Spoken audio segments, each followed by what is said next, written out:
Welcome to As I Live and Grieve, a podcast that tells the truth about how hard this is. We're glad you joined us today. We know how hard it is to lose someone you love and how well-intentioned friends and family try so hard to comfort us.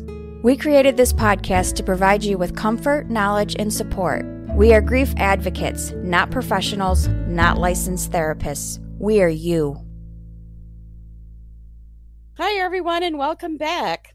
Our guest today is Dr. Linda Shanti. In fact, I believe it's really Dr. Linda Shanti McCabe. Is that correct? Shanti. Shanti. Okay. Thanks for correcting me. Thanks so much for joining us today. But before we get started, would you please give our listeners just a little bit of your background? Sure.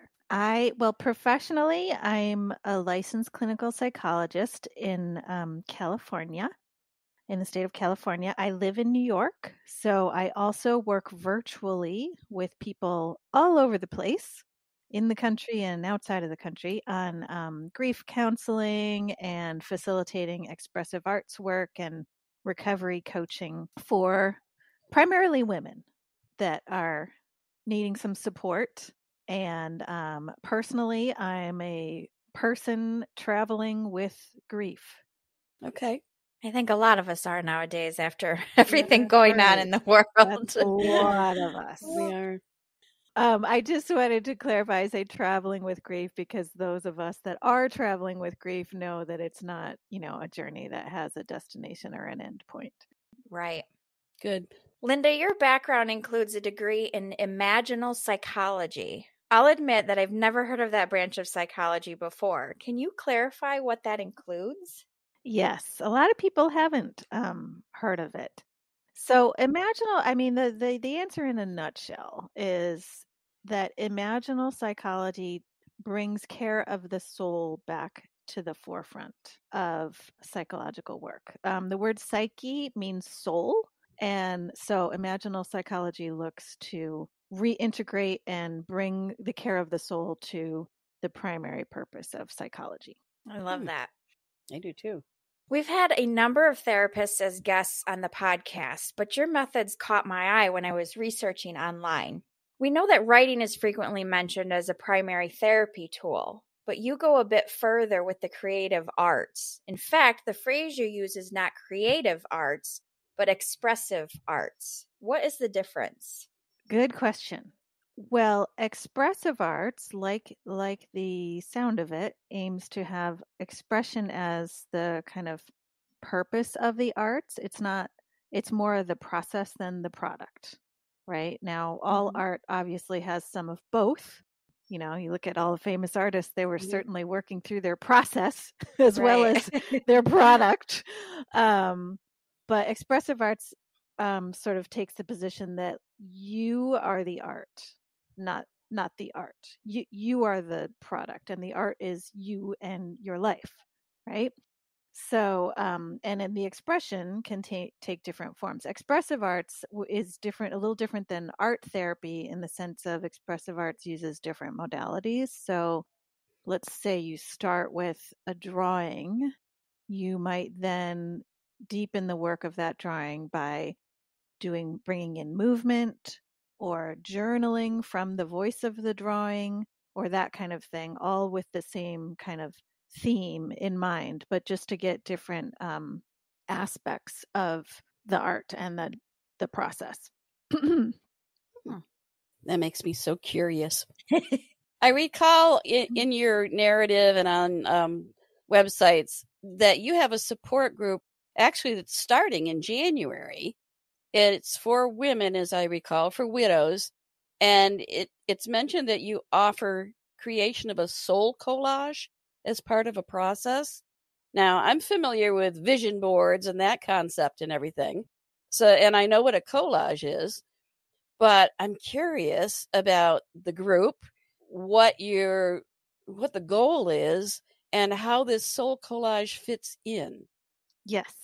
Well, I do have a vision collage coming up as well, since it's January. Because that's the time to do vision collage. Right. So soul collage was a process developed by Sina Frost. She's a therapist. who is no longer with us. But I got to take one of her last trainings before she passed, and she was an amazing woman. She is where I want to be in my 80s. Oh, So she developed this process called soul collage, and it's different. I'll say how it's different than vision collage, because a lot of people know about vision collage. So soul collage, I'll hold up a picture. I know this is a podcast, so you can't see it, but that's okay. We can comment on the picture. I'll describe it. So here's my Art of Grief Widows Group soul collage card. So soul collage, generally it's done on a 5x7 card. Okay. It does not have words, and it represents one essence or one aspect of the self. So like in vision collage, you might have this big poster board of all these different things, like you want, healing and romance and financial abundance and, grounding in your meditation practice or whatever it is that you're putting in Right. your vision collage. Soul collage is one aspect. So you could do a soul collage card on. So this one for me was like I was imagining my expressive arts group for widows, and I imagined who that might be serving. Who might these people Okay. be? So you'll see in the center we have this badass widow. She's I like it. warrior goddess. Yeah. In the center, and then we Yeah. have all these widows and this transformation butterfly Okay. around the badass widow. So soul collage, so there's different, like you it's this practice where you make this whole deck of cards. So you can make as many as you want, like hundreds and thousands. I've got boxes of them. And then there's different suits in this deck of cards, and the suits are like, the idea in soul collage is you have the one and the many, and they're both you. So like the one is, so there's 3 transpersonal cards, soul, essence, and witness. And source, not soul. And source is where everything comes from. And soul essence is your individual connection with that. And witness is just like it sounds, witness. I like to add compassionate witness because the people I work with tend to have overdeveloped critics.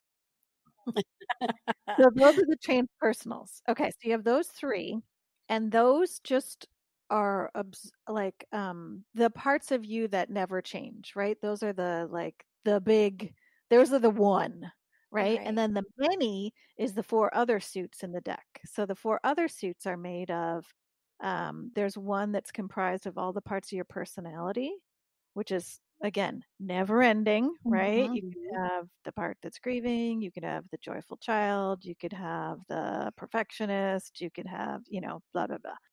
Then there's a suit for the archetypes. So like the great mother. So how that suit differs from the next suit, which is beings that have made a significant influence in your life. So in that deck of the suit, you would have your personal mother, right? You might make a soul collage card, like I have a soul collage card for my mom. And then I actually have lots of soul collage cards on the great mother, different aspects of the great mother. And that's more an archetype, right? That's not my mom. That's, the earth mother, or Right. Kali, who is a goddess of fierceness in Hindu tradition. So then there's the one, so those are the archetypes. And then there's the ones that people and beings that have made a significant influence in your life. And I say beings because a lot of people put their pets in that suit. Okay. So you could have, like I would have Skittles the cat in there, right? My personal cat. But in the archetype, I might have, actually, sorry, I'm going to move into so the 4th suit is animals, your animal guide. Okay. So in there, I might have like a tiger, right? But it's not my cat Skittles, right? It's tiger guide as an animal. Yeah. Huh. Very interesting. Yeah. But it also sounds extremely complex. Yeah. It How can be many a lifelong process. Okay. How many sessions are there for your group? So for this, the group is called the Art of Grief, and in that group, we're going to be doing soul collage as one of the practices. Okay. It's not just soul collage, but we might do a lot of soul collage, just because I find that's easy for people. Collage as a modality, Right, is easy for people to enter into with a little bit less of their critic Right. about making good art, because who cares? It's a collage. right. Right. So the Art of Grief group is 8 sessions. 8 sessions. I imagine we will probably have a follow-up group. Okay. But yeah, I'm sure there would be a need to do that. It sounds intriguing. I may have to delve a little bit more, and you may find my name in your roster. Not sure. It sounds very intriguing to me. Is it specifically for widows? Yes. And I'm debating, this is the pilot group. So okay. I'm going to do another one. This is going to be ongoing. I'm going to do another one after this. And I might, because I've had interest in it, open it up to grievers, people that have lost a loved one. But I wanted this one to be specific to widows because I myself have been in widows groups and found them to be particularly helpful in, you're just with a group of people that gets your experience. I mean, there's obviously going to be differences within that. Well, sure there are. Right. And at the same time, if you've all lost your partner or spouse, I'm certainly open to partners. It's a particular kind of loss, and I think that kind of shared understanding helps the group go deeper. Right. Okay. And this is a virtual group. Yes, this is a virtual group. All right. Good. Thank you. Anybody from anywhere can do it. That's right. Perfect. As long as you identify as a widow wanting to use the art of grief. Right. I love that. That's the one thing I think came out of this pandemic is that I think it's opened up everybody's reach of being able to do certain things that it has. That's the one good thing that COVID taught us is that we can do that. So I like that. So you were talking about all of these things inside you of your soul. Is your first session, is your first class, do you fill out some sort of like questionnaire to figure out all these things that you're going to make a soul collage out? The parts of yourself. If I had to sit there and think, I'd be like, Well, and many times we're our own worst critic. Right, exactly. So yeah. Well, you could make a soul collage card for your critic. There's definitely room for that. I think I'm going to need a bigger card. Yeah. You could make several critic cards. Right. Yes, because they take different forms. Right. There's the art critic, there's the body image critic, there's the grief critic. Right. Yeah. Oh, wow. Oh, my goodness. After you've created all of your soul collage cards, do you at another time in your life do you talk about how maybe you want to pull one of those out and think about it? Yes, that's actually the whole practice that soul collage is leading you towards. You are making this deck of cards so you can use them as a spiritual practice to jump off from. Right. So once you have a whole bunch of cards, what you do is you lay them face down in front of you, and then you ask a life question, kind of like tarot. It's not tarot. That's what I was just thinking of. I was like, it's It's a little similar in that sense when you're doing a reading, but the answer is from your own inner guidance. Right, very specific to you. About it. Yeah. And you obviously can't ask a question like, when am I going to meet the next love of my life? Give me a date. Right. Right. Okay. It has to be more, I need guidance regarding this area of my life. And then you say a topic. When I'm working, my other area in practice is eating disorder recovery. So sometimes I need guidance regarding, the next phase of my recovery, or I need guidance regarding, it could be my grief right now, or it could be how to love my life again. Okay. Actually, a better way to phrase it would be, I need guidance regarding loving my life again. Okay. I mean, you could ask how to, but I'm trying to think. The more open-ended, the better, because then your cards can speak specifically to you. Right. Once you pick the card, it will speak specifically to you. Right. Okay. It's so interesting. So interesting. Yeah. Okay, so this question is more about someone like me. So I expect a lot of people out there are hearing about this and they'll immediately think, like me, I'm not artistic. Just like a frequent response, also me, to writing is I can't write. Will this present a problem for anyone wanting to join your group? Absolutely not. I get I'm not artistic, and I get, what is this woo-woo crap? Right? I get both of those. it's one of those things where once you've experienced it, you're kind of blown away.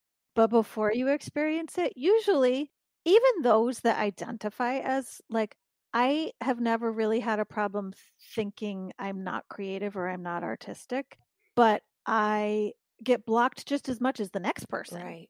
You know, and that's the critic's whole job is just to disengage you from the process, just to prevent you from engaging in the process, because it knows once you're engaged in it, it's so profound you're not going back. Right. So it's like in Imaginal Psychology, they call that voice the gatekeeper. And the gatekeeper is always going to try and prevent you from going where you'll grow. Right. That's the gatekeeper's whole job.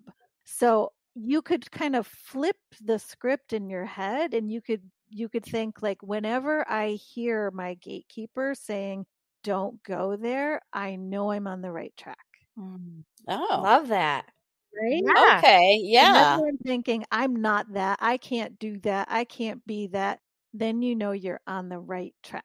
You're headed in the right direction. Well, and I have to say that soul collage is, when I found that immediately I was like, oh, I love this part, because I couldn't, like, a stick figure I can draw, but that's not going to help me in my grief. So when I saw the soul collage, I was immediately thought of vision boards, and I was like, oh, I love this. Someone like me, I could do this. Absolutely. Absolutely. That's why I lean on collage a lot in expressive art groups, because it's so much more accessible. That's why I don't have people paint, also because it's a little hard to do virtually painting. Right. But I don't have people, I do have people draw a little bit, but it's more like, what does sadness look like in your body? You know, what color is it? What shape is it? What texture is it? Not like draw your chest cavity, Right. you know, like, but right. you know what I mean? Like, what does it feel like? Give me an anatomically correct drawing of your heart. Right. Yeah. Interesting. Yeah. This is so intriguing to me. Myself, and I expect others, because I may be unique in many areas, but not in every area. We may have a curiosity about imaginal psychology now, or about soul collage, the concepts, the modalities you speak of. Are there any resources you could suggest if we wanted to get a little bit more information about those, or about your expressive arts phase? Well, Soul Collage has its own website. You can just go to soulcollage.com. Oh, okay. And they even have a store where you can buy the little 5x7 cards. I don't get any money from saying that.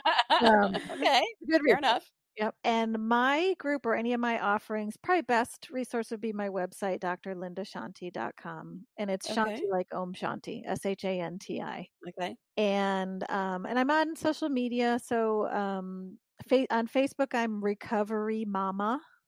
Okay. And on Instagram, I opened up an art and grief account. So it's Grief and Art. At Grief and Art. Okay. All right. That's wonderful. But my website has stuff about the upcoming vision collage and upcoming art of grief. Okay. All right. So, Linda, again, I am just so overwhelmingly intrigued by this support group. And I just have a couple more questions. Now, January is right around the corner and coming up fast. So what is the start date for this group? That's right. This group is starting very soon. The Art of Grief Expressive Arts Group for Widows starts Friday, January 7th. So January 7th. That is right around the corner. Yeah, okay. Right around the corner. All right. Yeah, that one starts soon. And the Vision Collage one is actually later. The Vision Collage one is January 15th. Okay. All right. Sounds good. I'm looking at the details of your Vision Collage workshop that starts on January 15th. It says this Zoom workshop is not about setting goals that you will then fail to achieve. No one in this workshop is allowed to have weight loss as a goal. Sorry, not sorry. You're worth more. I love that. I do too. Right? I do too. Because this is not a diet. This is a live it. That's right. Oh, I like that too. This is not a diet. This is a live it. Oh my goodness. Oh no, I'm so excited. So everybody, you need to check out both of those workshops. Now, I had another question. As part of the workshop, when you do your soul collages, are you sharing them? I know it's over Zoom, but are you sharing them and talking about them with the others? Mm-hmm. Mm-hmm. Yep. Okay. Yep. And with soul collage and generally with any expressive arts, the art maker gets to decide what it means to them, right? Okay. And this is the beauty of art. 10 different people look at a piece of art and see 10 Right. different things. Yeah. Right. And they're all true, right? But in expressive arts, if you're the art maker, you get to decide, if someone else sees, sadness when they look at it, but that's not what your experience was, then you get to decide that's not the meaning it's going to have for me, Mhm. and Okay. that's okay. So I'm careful if we do give feedback to each other that it's framed from the place of, when I look at your art, I Right. Right. see, I feel, I Right. imagine, and then you get to decide, like, oh, that feels really true for me, or oh no, that doesn't feel true for me, or oh, that feels Yeah. interesting. I'd like to explore that now. I wasn't thinking about that, but maybe. Interesting. You mentioned that you do things other than soul collage. Can you give us any examples about what those other things might be? In the group. Yeah. So we're going to do a little bit of, I hate to use the word drawing because it brings up people's critic, but we're going to do a little bit of, it's like 5-minute drawing, like, Mhm. how are you feeling and where is it in your body and what color is Okay. it? That kind of a thing.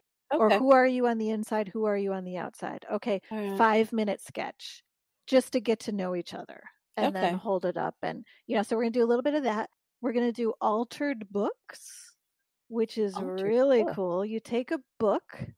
The coolest thing about it is that you get to take a book and, like, write in it and collage in it In a and book? color in it in a book. Oh my gosh. I That's a know. cardinal sin, isn't it? Right? Oh my gosh. I know. Oh, my So heart. I know, right? That's the best part about it. Oh So my if you goodness. want, you could pick a book that feels like thematically relevant. Like, there actually is a book called The Art of Grief, and I'm Okay. personally using that one. I'm altering it, and I'm, Uh-huh. like, as I'm reading it, I'm like highlighting, I'm scribbling around, I'm crossing Mhm. out, I'm collaging, Wow. because it feels thematically appropriate. But you could also, if it feels too heretical to you to, ruin a book, Uh-huh. then you could take a book that you really don't like Well, I've got a few and of alter those. that one. Yeah. Yeah. At the very least, an old textbook or two. Yeah, absolutely. Those are great because they have great covers, Yeah. right? And you can collage Oh my photographs in gosh. them, All and right. it's kind of like a scrapbook. You've done nothing but make me more and more intrigued. And to see how it all fits together to support grief is Yeah. the thing that Yeah. really, I mean, that's the Yeah. huge draw for me. Yeah. Because sometimes it's difficult, as you might imagine, when we're talking on the podcast. And of course, we have our own memories, our own experiences, and we do mention them from time to time. And sometimes after the podcast is over and everything, I find myself dwelling on those things. So I know it just reaffirms to me that there are some parts of my grief that I'm going to carry for the rest of my life.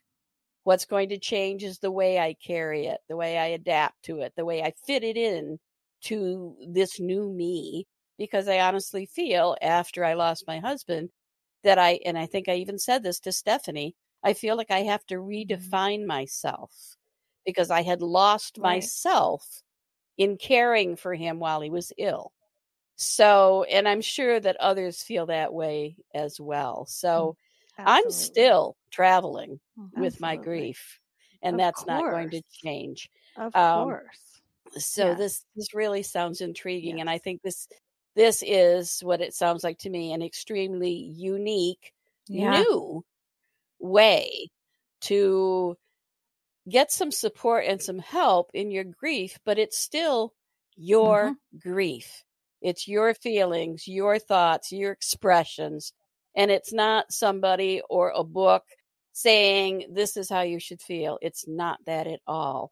It's learning more about yourself, your inner self, and the things you can do to support yourself, if I could even say that, because we have to do that as well. And we talk about self-care a lot, and that's where the self-care comes in as well. So I think this sounds absolutely incredible to me. I'm intrigued. and I'm going to sign up. So watch for my name. So it's just about time for us to wrap up for this episode. Before we go, Linda, I want to offer you a moment to speak to our listeners directly without Stephanie or I asking you questions and guiding you in one way or another. Speak to them, kind of summarize, if you'd like, what you offer. We are going to include your contact information on our website and in episode notes, so we don't have to worry about them running for pens and pencils now to write them down. They'll be able to find them. But just speak directly to our listeners if you'd like. Sure. Well, I think something you just said, Kathy, that I think is unique to widows in a particular way is this question of who am I without my person? Right. I mean, everybody traveling with grief has that question. Absolutely. Who am I, without my person, without this person? But I think for widows, it's a particularly unique one in the sense of this is your life partner, and they're such a big part of your identity. So that's one of the reasons why I wanted this group to be specific to widows. So because that's, I think, one of the main things that comes up is this identity piece. Who am I? Who am I without my person? So in terms of resources, I mean, I also wrote a book. I know we didn't mention that, so I'll just mention that. The name of the book is After Your Person Dies. And it's a collection of paintings that I made after the first year after my husband died. And it's affirmations to go with the paintings. And that's actually one of the affirmations is exploring that question. Who am I? Who am I without my person?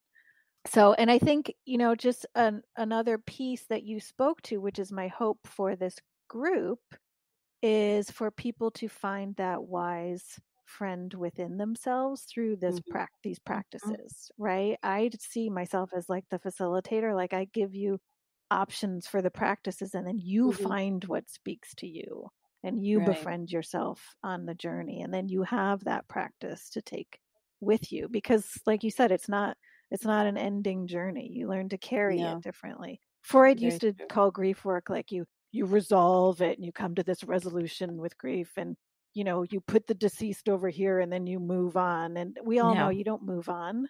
You move forward. You move forward, and the current grief theory says you relocate the person in some way so you can carry that love forward as you move forward with that love. Yeah.